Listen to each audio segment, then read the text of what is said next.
Morning. चला आज वटपौर्णिमा आहे, म्हणजे मी तर अनमॅरिड आहे, पण माझी आई आणि काकू लोक गावातली आणि आमची काकू म्हणजे नानी सगळे वटपौर्णिमा साजरी करणार आहे, वडाची पूजा करणार आहे। आपल्या भारतीय संस्कृतीमध्ये अनेक सण असतात, त्याचपैकी एक सण म्हणजे हा वटपौर्णिमा असतो।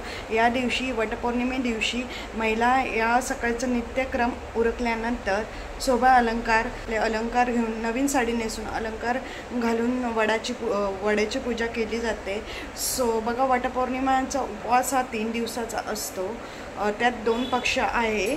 सो बघा, काही जण 3 दिवसाचा उपवास करतात, काही जण 1 दिवसाचा करतात, ज्या जॉबवाले असतात। सो बघा, ब्लॉगमध्ये मी दाखवणारच आहे माझी मम्मी, काकी आणि गावातल्या काकू लोक कशी वडाची पूजा आणि वटपौर्णिमा सेलिब्रेशन करत आहेत। सो बघा, वटपौर्णिमे बघा सावित्रीने सत्यवानाचं प्राण हे वापस आणले यमाकडून, तेव्हापासून वटसावित्री हा सण साजरा केला जातो। त्याचप्रमाणे सर्व स्त्रिया या वटपौर्णिमा हा सण साजरा करतात। सो बघा, मी तुम्हाला दाखवणारच आहे, माझ्या मम्मीने सुद्धा उपवास केलेला आहे वटपौर्णिमेचा।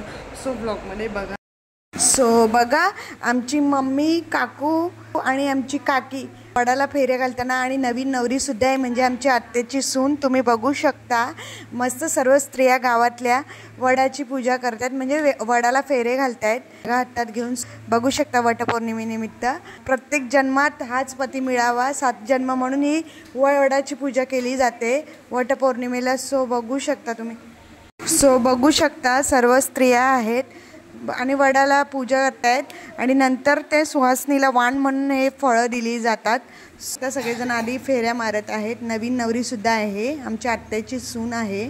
सो बघा व्लॉगमध्ये तुम्ही, आणि आमच्या मंदिरात म्हणजे बामुनदेव मंदिरातच मोठं वड आहे आणि तिथे या गावातल्या स्त्रिया वडाची पूजा करायला जातात वटपौर्णिमेला। आणि आमच्या बामुनदेव मंदिर हा शिवाचं मंदिर आहे, तुम्ही बघितलंच असेल व्लॉगमध्ये। बघा, आमची काकू, नंतर नानी आहे, आत्या आहे, आत्याची सून आहे आणि गावातल्या स्त्रिया आहेत। बघा, सगळेजण मस्त नटलेले आहेत, बघा तुम्ही, मस्त मस्त।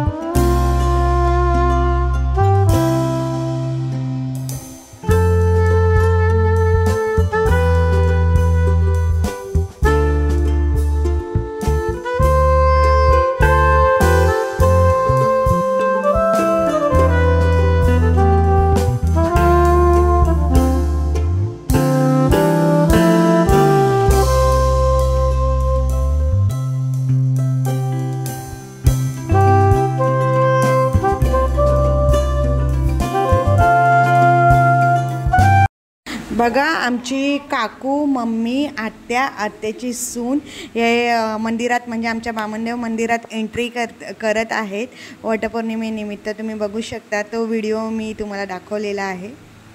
बघा, आमच्या पप्पांच्या फ्रेंडची वाईफ म्हणजे काकू फिरायला गेलेली महाबळेश्वरला, आणि तिथून मला म्हणजे दीपा काकूंनी मला रुमाला आणलेले आहेत, महाबळेश्वरचे प्रसिद्ध, आणि चॉकलेट्स आणलेले आहेत। मी दाखवते तुम्हाला, हे दीपा काकूंनी मला रुमाला आणलेली आहे। ही चॉकलेट आणलेली आहेत महाबळेश्वरचे प्रसिद्ध जेलीची चॉकलेट आहे। सो त्यांना खूप खूप थँक्यू दीपा काकूला। आणि माझी काकू म्हणजे सुषमानानी सुद्धा गेलेली आणि त्यांनीसुद्धा महाबळेश्वरहून ही रुमाला आणलेली आहेत, मस्त मस्त डिझाईनची। त्यांना पण खूप खूप थँक्यू मला असे गिफ्ट दिल्याबद्दल। आणि माझी बहीण माथेरानला गेलेली, तिने मला पर्स आणलेली आहे, तिला पण खूप खूप थँक्यू। प्राजक्ताला पण थँक्यू, खूप छान अशी पर्स आणलेली आहे। सो बघा, आणि सगळ्यांना दीपा काकू, सुषमा नानी आणि प्राजक्ता या तिघींना पण मला गिफ्ट आणल्याबद्दल खूप खूप थँक्यू। आणि मला गिफ्ट दिलेलेच आहेत आणि मला रुमाला खूप आवडतात डिझाईनची, त्यामुळे ती मी यूज करणारच आहेत। त्यांना पुन्हा एकदा दीपा काकू, सुषमा नानी यांना पुन्हा एकदा वटपौर्णिमेचा हा ब्लॉग आवडल्यास विक्रम मात्र या चॅनलला लाईक करा, शेअर करा आणि जास्त सबस्क्राईब करा। चॅनलवर जो कोणी नवीन असेल त्यांनी प्लीज सबस्क्राईब करा आणि बेल आयकॉन दाबायला विसरू नका।